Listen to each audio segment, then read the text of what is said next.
may aircon. Nice. 1, 2, 3, 4, 4, 2. Napapasok ko pala dyan, naka-LED lights. Oh, yeah. Oo, naka-aircon, may LED lights pa. Naka-aircon dalawa. Daig pa ako. Buti pa sila, may aircon yung bahay. Ako wala. Gaming center. Gaming center.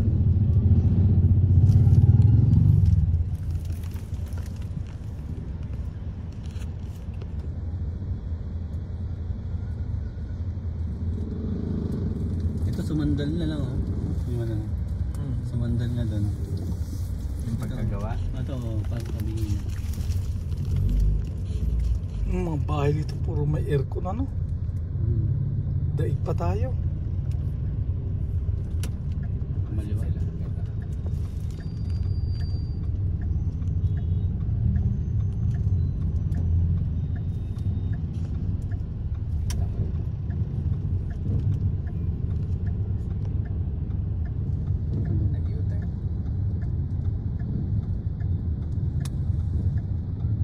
Ayun na sila. Tigasay.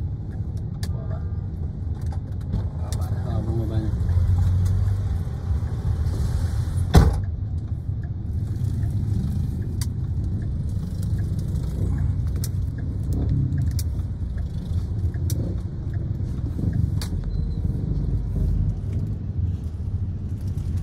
Itong dulo na recto ano.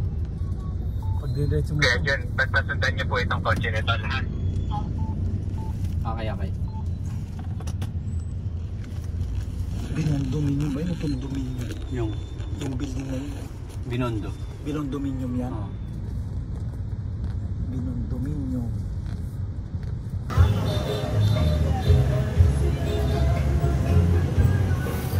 Yan ba condominium cell? Yan. Yung katabi niya, condominium din. Ay, hindi condominium yan. Itong condominium mo. Binondominium. Ah, ayun. Yun ang binondominium. Baka kumuha oh. Baka kumuha para makuha mo yan. Binondominium yun. Binondominium.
Yun ang binondominium.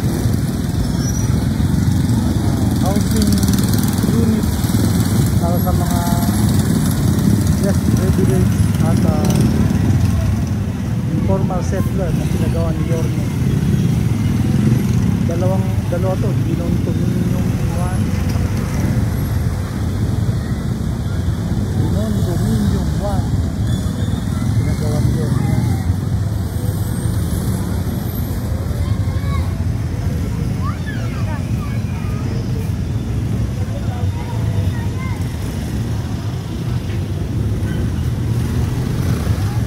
Grabe nipis naman ito.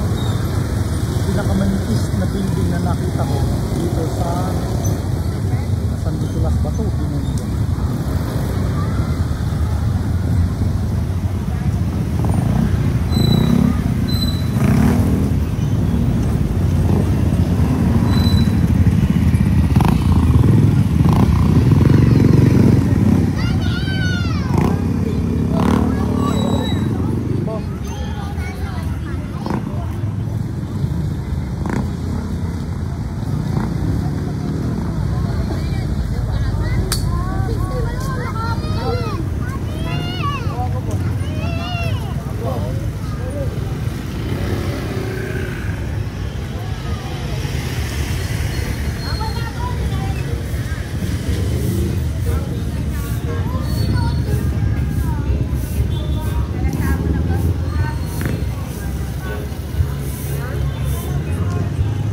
Brad Nak, anong ginagawa mo dyan?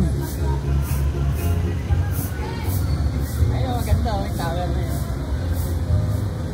Binondo yan. Binondominium yan. Asa, binondominium 1 yung nakita ko kanina. Ayun, 1 yun. Asan lang po? Ito, hindi ko alam. Ito kaya nag-ito, naka-aircon siya. O, ilang floor yan. Ganda. Tara, lakad tayo doon.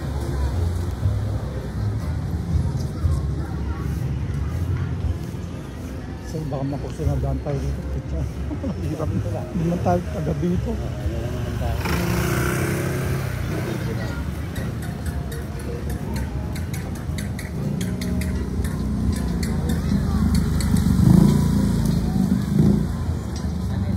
Ito ang contrast. Contrasting neighborhood.